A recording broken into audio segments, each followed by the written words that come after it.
Praise lord. ప్రభునందు ప్రియమైన TV వీక్షకులందరికీ ప్రభును రక్షకులైన యేసుక్రీస్తు నామమును బట్టి వందనాలు తెలియజేస్తూ ఉన్నాం. మీరందరూ క్షేమంగా ఉన్నారని, ఆరోగ్యంగా సమాధానంగా ఉన్నారని, కృపగలిగిన యేసుక్రీస్తు నామమును బట్టి సంపూర్ణమైన విశ్వాసంతో నమ్ముచున్నా ఉన్నాం. ప్రియమైన దేవుని బిడ్డలారా, రక్షణ విమోచన సందేశాలను వీక్షిస్తున్న మీ అందరికీ మన రక్షకుడైన యేసుక్రీస్తు నామమును బట్టి వందనాలు తెలియజేస్తూ ఉన్నాం. దయచేసి ఈ దినమున కొద్ది నిమిషాలు మనం దేవుని యొక్క వాక్యాన్ని వీక్షించడం కొరకై మన హృదయాలను ఆయుత్తపరుచుకునే వారిగా ఉందాం. చిన్న ప్రార్థన చేసుకుందాం. పరిశుద్ధుడా, కృపగలిగిన మా తండ్రి, నాయన రక్షణ విమోచన సందేశాల ద్వారా నాయన ప్రతి ఒక్కరి జీవితంలో నాయన మీరు చేస్తున్న ఆశ్చర్యమైన కార్యాలను బట్టి స్తోత్రాలు ప్రభా.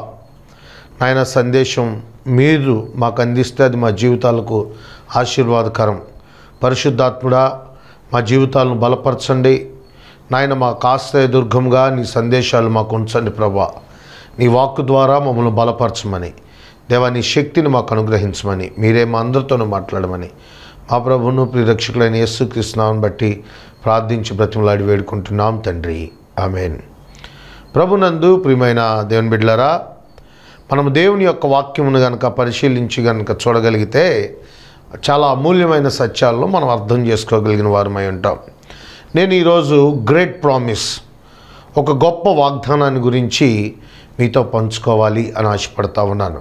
రోమీలకు రాసిన పత్రిక 8వ అధ్యాయము 28వ వచనాన్ని కనుక చూస్తే ఇది మనందరికీ చాలా సుపరిచితమైన మాట.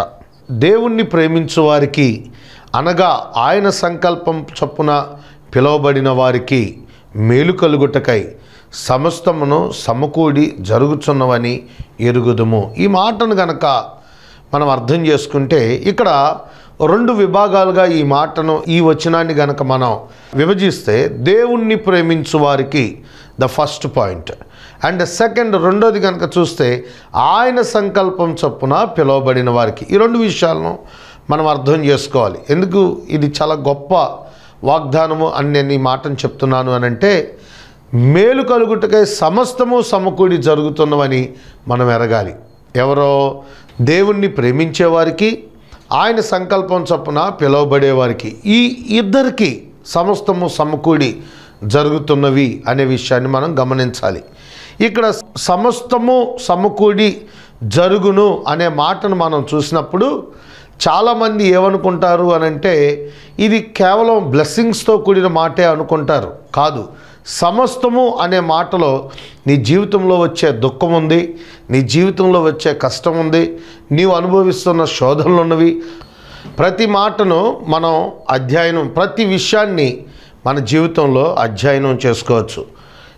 ఏంటి అనంటే, సమస్తము సమకూడి అంటే మేలైన కష్టమైన, శోధనైనా ఇబ్బంది అయినా ఆయన సంకల్పం చొప్పున మన జీవితాల్లో దేవుడు కొన్ని అనుమతిస్తాడు అనే విషయాన్ని మనం అర్థం చేసుకోవాలి. చూడండి, కొంతమంది ఏమనుకుంటారు అని అంటే, కేవలం ఆశీర్వాదాలే దేవుని సంబంధితమైనవి అని అనుకుంటారు, దుఃఖం దేవుని సంబంధితమైనది కాదు అనుకుంటారు. కాదు కాదు కాదు అది కూడా సమకూడిన అనే మాటలో సంపూర్ణమై ఉంది అనే విషయాన్ని గమనించాలి. చూడండి, ఇది చాలా గొప్ప వాగ్దానం, ఇది ఖచ్చితమైన వాగ్దానం. దేవుడు ఖచ్చితమైన వాగ్దానం 28వ వచనాన్ని కనుక చూస్తే 8వ అధ్యాయంలో ఉన్న మాట, ఇది ఖచ్చితమైన వాగ్దానం. ఇంకా కనుక చూస్తే ఇది దైవికమైన వాగ్దానం, దేవుడే చేస్తున్న వాగ్దానంగా కూడా మనం చూడాలి. ఇది నిశ్చయమగు వాగ్దానం. ఇంకా మనం చూస్తే ఇది క్రియాశీలకమైన వాగ్దానంగా కూడా మనకు కనబడతా ఉంది. ఇది నిర్వచించబడిన వాగ్దానం, అనేకుల జీవితాల ద్వారా మనకు నిర్వచించబడిన వాగ్దానం. ఇందుట్లో దోస్ హూ లవ్ హిమ్, ఎవరు ఆయనను ప్రేమించేవారు ఎలా ఉంటారు అనే మాటను కనుక చూస్తే, దోస్ హూ లవ్ హిమ్ అనే మాటను కనుక మనం చూస్తే, ఆయనను ప్రేమించేవారు అనే విషయాన్ని కనుక చూస్తే, చూడండి, ద్వితీయోపదేశ కాండము 7వ అధ్యాయము 9వ వచనం కనుక చూస్తే, కాబట్టి నీ దేవుడైన యెహోవా తానే దేవుడనియు, తన్ను ప్రేమించి తన ఆజ్ఞలను అనుసరించి నడుచుకొని వారికి తన నిబంధనను స్థిరపరచువాడనియు, 1000 తరముల వరకు కృపచూపువాడనియు, నమ్మదగిన దేవుడుయు. చూడండి, ఇక్కడ మనం చాలా స్పష్టంగా అర్థం చేసుకోవాలి. తనను ప్రేమించి తన ఆజ్ఞలను అనుసరించేవారు, ఆయనను ప్రేమించేవారు. మనం రోమీయులకు రాసిన పత్రిక 8వ అధ్యాయం 28వ వచనం కనుక చూసినప్పుడు దేవుణ్ణి ప్రేమించేవారు, ఇక్కడ ఆయనను ప్రేమించే వారి జీవితం ఎలా ఉంటుంది అనే విషయాన్ని కనుక చూస్తే, ఆయనను ప్రేమించేవారు, తనను ప్రేమించేవారు తన ఆజ్ఞలను అనుసరించి నడుచుకునేవారుగా ఉంటారు. చాలామంది ఏమనుకుంటున్నారు అని అంటే, దేవుడు మనల్ని ప్రేమిస్తున్నాడు, మనము దేవుణ్ణి ప్రేమిస్తున్నామా లేదా అనేది చాలా important. Are you loving God? ఈ మాటను మనం తదేస్తరంగా అనేక పర్యాయాలు మన హృదయాలను పరిశీలించుకోవాల్సిన మాట. మనము దేవుణ్ణి ప్రేమిస్తున్నామా? ఒకవేళ నువ్వు దేవుణ్ణి ప్రేమించే జీవితం కనుక జీవిస్తే, తన ఆజ్ఞలను అనుసరించి ఆయన వాక్యానుసారమైన జీవితాన్ని జీవించేవారిగా ఉంటావు. ఆయన ప్రేమించి ఆయన ఆజ్ఞలను అనుసరించి నడుచుకునే వ్యక్తిగా ఉంటావు. తన నిబంధనను వారికి స్థిరపరుస్తాడు. ఎప్పటి వరకు? 1000 తరముల వరకు కృప చూపించేవాడు నమ్మదగిన దేవుడు. ఆయన నమ్మదగిన దేవుడు. తనను ప్రేమించే వారిని, ఆయన్ని ప్రేమించే వారి పట్ల ఆయన చూపించే దయ, ఆయన చూపించే కృప, ఆయన చూపించే స్థితి ఎలా ఉంటుంది అనేది కనుక మనం చూస్తే, ఆయన్ను ప్రేమించే వారి పట్ల ఆయన్ను ప్రేమించేవారు ఎలా ఉంటారు అని అంటే, ఆయన ఆజ్ఞలను అనుసరించేవారుగా ఉంటారు. ఆయన ఆజ్ఞలను అనుసరించే వారి పట్ల దేవుడు 1000 తరముల వరకు కృప చూపించేవాడుగా ఉన్నాడు. చాలామంది ఈ మాటను మనం అర్థం చేసుకోవటం చాలా కష్టతరంగా అనిపించవచ్చు, కానీ ఇందులో ఉన్న మాధుర్యాన్ని మనం గమనించాలి. ఆయన్ని ప్రేమించేవారు ఖచ్చితంగా ఆయన ఆజ్ఞలను అనుసరించేవారుగా ఉంటారు. నువ్వు దేవుణ్ణి ప్రేమిస్తున్నావు అని చాలామంది చెప్పచ్చు. అది నోటితో చెప్పే మాట, చాలా సింపుల్గా కనపడుతున్న మాటగా అనిపిస్తూ ఉంటుంది. నువ్వు దేవుణ్ణి ప్రేమిస్తే దేవుని యొక్క ఆజ్ఞలను ఖచ్చితంగా తూచా తప్పుకోకుండా ఆచరించే వ్యక్తిగా ఉంటావు.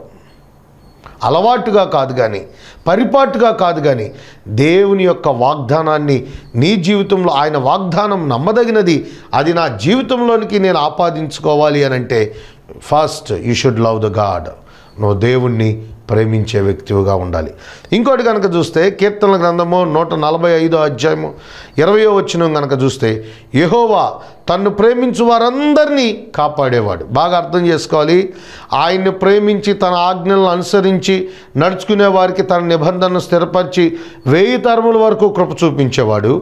ఇంకో మాటను కనుక చూస్తే, యెహోవా తాను ప్రేమించు వారందరినీ కాపాడేవాడిగా ఉన్నాడు. 145వ అధ్యాయం 20వ వచనాన్ని కనుక చూస్తే, యెహోవా తనను ప్రేమించు వారందరినీ కాపాడే దేవుడిగా ఉన్నాడు.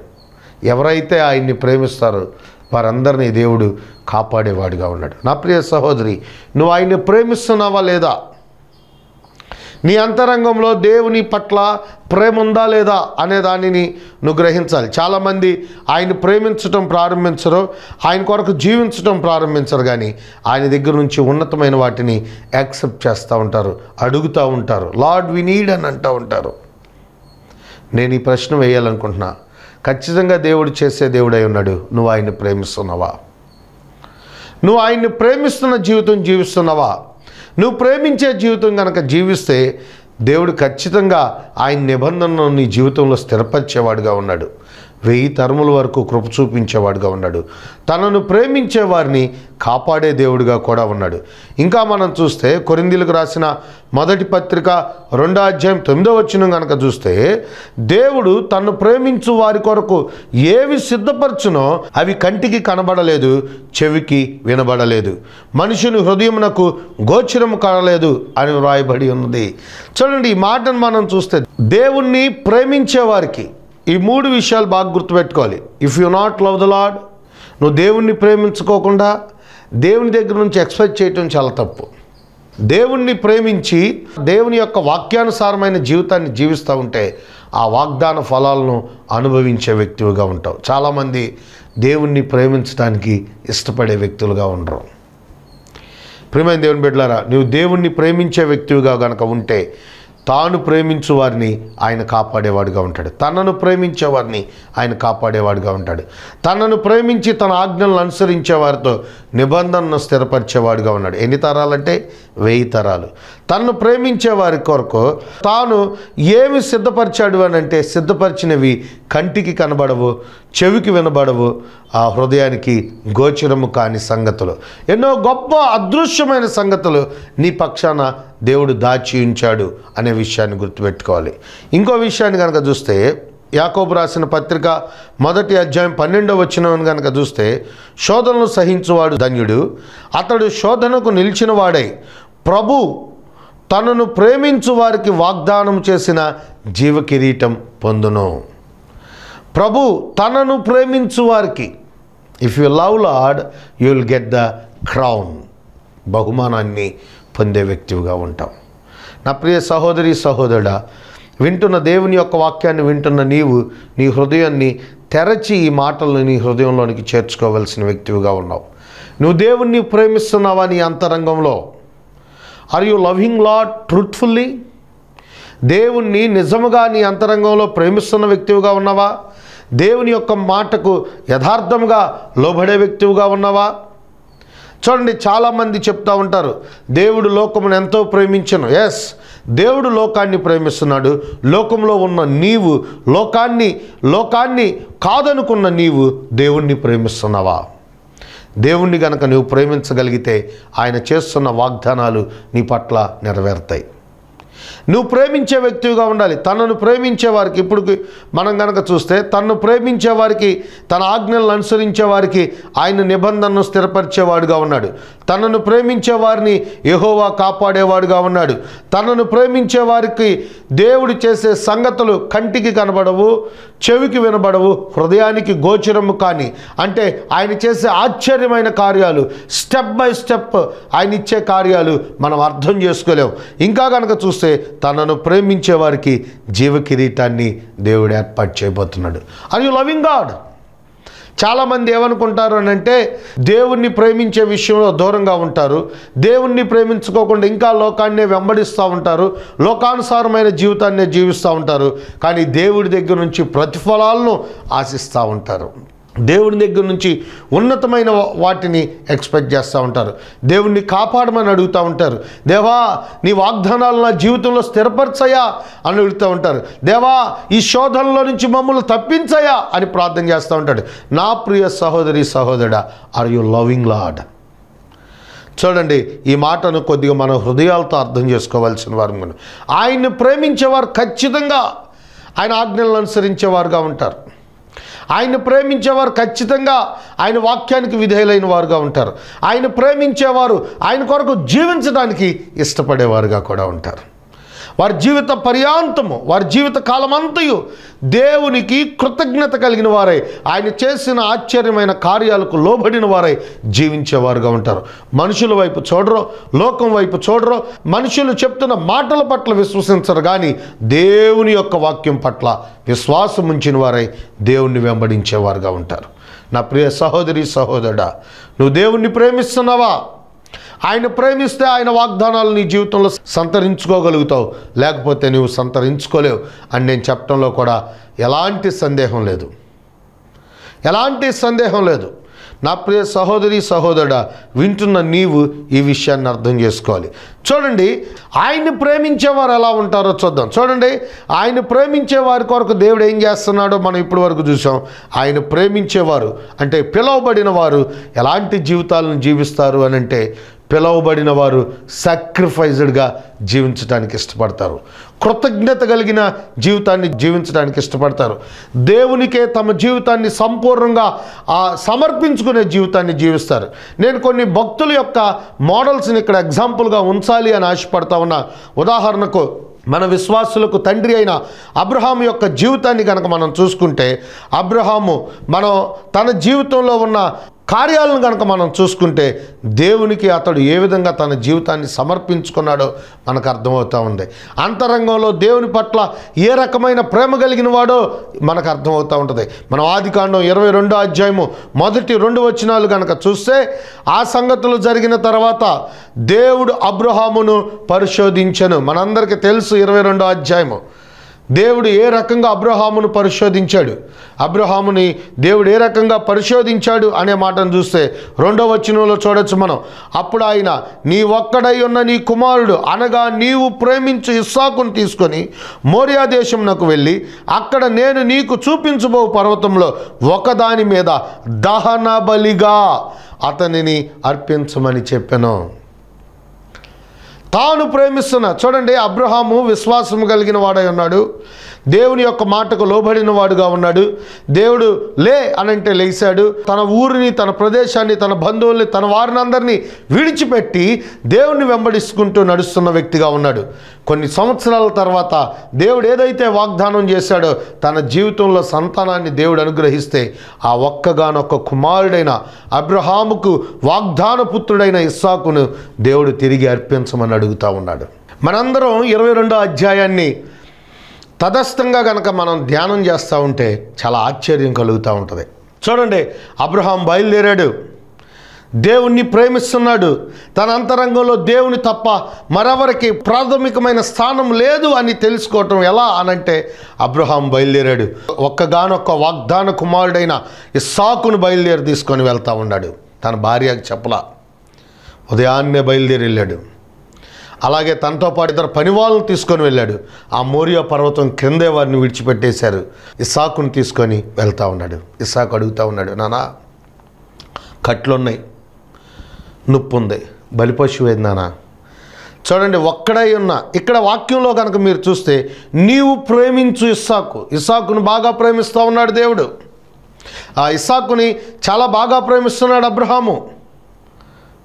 అబ్రహాము చాలా ప్రేమిస్తూ ఉన్నాడు. వృద్ధాప్యంలో పుట్టిన కుమారుడు కాబట్టి చాలా ఎంతగానో ప్రేమగా చూసుకుంటూ ఉన్నాడు ఇస్సాకుని. ఎంతగానో చక్కగా వాళ్ళు అన్యోన్యంగా, వాళ్ళ ఆప్యాయంగా చూసుకుంటూ ఉన్నారు ఇస్సాకుని. ఆ ఇస్సాకుని దేవుడు బలి ఇవ్వమని అడిగాడు. మరో మాట మాట్లాడుకోకుండా ఇస్సాకుని మోరియా పర్వతం మీద తీసుకొని వెళ్ళి బలిపీఠం కట్టి, బలిపీఠం మీద ఇస్సాకును పెట్టి, దేవుడు ఏ మాట అయితే చెప్పాడో దేవుని యొక్క వాగ్దానాన్ని దేవుని యొక్క వాక్కును నెరవేర్చటం కొరకు అబ్రహాముని ఇస్సాకును బలి ఇవ్వటానికి సిద్ధపడిపోయాడు. కత్తి దూసి ఆ ఇస్సాకు యొక్క పేకను తెగ్గోయటానికి కూడా అతడు వెనకాడలేదు. ఎందుకు అనంటే అంతరంగంలో దేవుడంటే ప్రేమ ఉంది. దహన బలిగా అర్పించడం. చూడండి, తన కుమారుడు, తన ఒక్కగానొక్క కుమారుడు, తన విశ్వాసానికి ప్రతిఫలంగా దేవుడు అనుగ్రహించిన కుమారుడు, ఎంతో ప్రేమగా, ఆప్యాయతగా, ముద్దుగా చూసుకుంటున్న తన కుమారుణ్ణి బలిపీఠం మీద పెట్టి ఆ కుమారుడు మీద కత్తెత్తడం అంటే అది సాధారణమైన విషయం కాదు. ఎందుకంటే తన కళ్ళ ముందున్న ఇస్సాకు కంటే దేవుని మాటనే ఎక్కువగా ప్రేమించిన వ్యక్తి అయి ఉన్నాడు. దేవుణ్ణి ప్రేమించేవారు, దేవుని చేత పిలువబడిన వారు. చూడండి, దేవుని చేత పిలువబడిన వారు దేవుని కొరకు జీవించేవారుగా ఉంటారు. నా ప్రియ సహోదరి, దేవుడు నిన్ను లోకంలో నుంచి పిలుచుకున్నాడు. నువ్వు దేవుని కొరకు జీవిస్తున్నావా? ఈ దినమున దేవుడు నిన్ను బలులు ఇవ్వమని అడగటం లేదు, కానీ దేవుని యొక్క వాక్యానుసారమైన జీవితం జీవించమని అడుగుతూ ఉన్నాడు. నువ్వు సిద్ధపడిన జీవితాన్ని జీవిస్తున్నావా? దేవుని కొరకు వాక్యానుసారమైన జీవితం కలిగిన జీవితాన్ని జీవిస్తున్నావా? చూడండి, షారాకు చెప్పలా, తన పని వాళ్ళతో చెప్పలా. బహుశా చెప్తే వాళ్ళు అడ్డగిస్తారేమో, దేవునికి ఇచ్చిన మాటను నేను తప్పిపోతానేమో. అబ్రహాము అంతరంగంలో దేవుని మాట పట్ల భయం కలిగిన వాడై ఉన్నాడు, దేవుని యొక్క వాక్కు పట్ల భయం కలిగిన వాడై ఉన్నాడు, కానీ లోకాన్ని కేర్ చేయని వ్యక్తిగా ఉన్నాడు. లోకం కొరకు, లోక పరిస్థితుల కొరకు ఆయన వాక్యాన్ని మారుస్తున్న వ్యక్తిగా ఉంటున్నావు. నా ప్రియ సహోదరి సహోదరుడా, నీవు దేవుని చేత పిలువబడిన వ్యక్తివి. ఆయన కొరకు జీవించాలని నేను కోరుకుంటా ఉన్నాను. ఇంకో వ్యక్తిని కనుక మనం చూస్తే మనందరికీ బాగా సుపరిచితమైన వ్యక్తి యోబు జీవితాన్ని కనుక చూస్తే, యోబు తన జీవితంలో సమస్తాన్ని ఒకే ఒక్క రోజున కోల్పోయాడు. ఈ రోజున తన ఆస్తిని కనుక వాల్యూ కనుక వేయగలిగితేనంట, ఇప్పుడున్న కాల పరిస్థితుల ప్రకారం అతనుకున్న ఆస్తిని కనుక లెక్క వేస్తే అతని ఆస్తి దాదాపుగా 400 కోట్లు పైచిలకు ఉండే ఆస్తి ఒకే ఒక్క రోజున పోయింది. సమస్తము ఒకే రోజున పోయింది. ఆయన కోల్పోయాడు సమస్తమైన ఆస్తిని మొత్తం ఒకే ఒక్క దినమున, ఒకే ఒక్క రోజున అంతా కోల్పోయిన వాడుగా ఉన్నాడు. బిడ్డలు కోల్పోయాడు, గాడిదలను కోల్పోయాడు, యావదావస్థిని మొత్తం కోల్పోయిన వాడుగా ఉన్నాడు. ఆ పరిస్థితుల్లో ఏం మాట్లాడుతున్నాడో చూస్తే మనకు ఆశ్చర్యం కలుగుతూ ఉంటుంది. చూడండి, యోబు గ్రంథం 1:21 కనుక చూస్తే, నేను నా తల్లి గర్భం నుండి దిగంబరునై వచ్చి తిని దిగంబరునై అక్కడికి వెళ్ళేదును. యెహోవా ఇచ్చెను, యెహోవా తీసుకొని పోయిను, యెహోవా నామముకు స్తుతి కలుగును గాక. What a great word. యోబు ఎవరిని ప్రేమిస్తున్నాడు? తన ఆస్తిని ప్రేమించట్లా. యోబు తన బిడ్డల్ని ప్రేమించట్లా. చాలామంది తమ కలిగిన వాటిని బట్టి దేవుణ్ణి ప్రేమిస్తూ ఉంటారు. దేవుడు వారికి ఇచ్చిన వాటిని బట్టి దేవుణ్ణి ప్రేమిస్తూ ఉంటారు. అంటే డీల్. దేవా నువ్వు ఇచ్చావు, నీకు స్తోత్రం. ఇవ్వకపోతే స్తోత్రం లేదా? దేవుడు ఇచ్చినా ఇవ్వకపోయినా దేవుడే. గుర్తుపెట్టుకోండి. ఆయనలో ఉన్న క్యారెక్టరిస్టిక్స్ మారవు, ఆయనలో ఉన్న గుణలక్షణాలు మారవు, ఆయన ప్రేమించే విధానం మారదు, ఆయన కోపపడే విధానం మారదు, ఆయనలో ఉన్న ఏ గుణలక్షణం మారదు. గుర్తుపెట్టుకోండి. చాలామంది ఏమనుకుంటున్నారంటే ఇస్తే స్తోత్రం, ఇవ్వకపోతే కనుక నో స్తోత్రం అంటున్నారు. కానీ ఇక్కడ యోబు మాత్రం యావదాస్తి మొత్తం కోల్పోయినా సరే ఆయన ఈ మాట అంటున్నాడు, యెహోవా ఇచ్చెను, యెహోవా తీసుకొని పోయిను, యెహోవా నామమునకు స్తుతి కలుగును గాక. నువ్వు ఈ మాట అనగలిగే వ్యక్తివై ఉంటావండి? నీకు కలిగి ఉన్న దానిని నువ్వు కోల్పోయినప్పుడు ఈ మాటను చెప్పగలిగిన వ్యక్తివై ఉంటావా? చెప్పలేం. చూడండి, దేవుణ్ణి ప్రేమించేవారు ఆయన కొరకు నిలిచే వ్యక్తులుగా ఉంటారు. చాలామంది దేవుణ్ణి ప్రేమిస్తున్నారా లేదా అనేది నీ జీవితాన్ని నువ్వు లెక్క వేసుకోవాల్సిన వ్యక్తివైనావు. చూడండి, దేవుడు ప్రేమ ఎలా ఉంటుందో చెప్తా ఉన్నాడు. ఇప్పుడు దేవుణ్ణి ప్రేమించేవారు ఎలా ఉంటారో కూడా మనం చూస్తూ ఉంటున్నాం. దేవుణ్ణి ప్రేమించేవారు దేవుని కొరకు జీవించడానికి ఇష్టపడతారు. వారు ఈ లోక సంబంధమైన వాల్యూస్తో వెలగట్టుకోరు, కానీ దేవుడిచ్చే కృప కొరకు, ఆశీర్వాదం కొరకు ఎదురు చూసేవారుగా ఉంటారు. ఆయన గుణలక్షణాలు ఎరిగిన వారై ఆయన్ని ప్రేమించేవారుగా జీవించడానికి ఇష్టపడతారు. నా ప్రియ సహోదరి సహోదరుడా, వాక్యం వింటున్న నిన్ను నేను హృదయపూర్వకంగా హెచ్చరిస్తా ఉన్నా. నువ్వు నిజంగా దేవుణ్ణి ప్రేమిస్తున్నావా? ఒక వ్యక్తి గురించి కూడా మనం చూద్దాం. చూడండి, జోసెఫ్.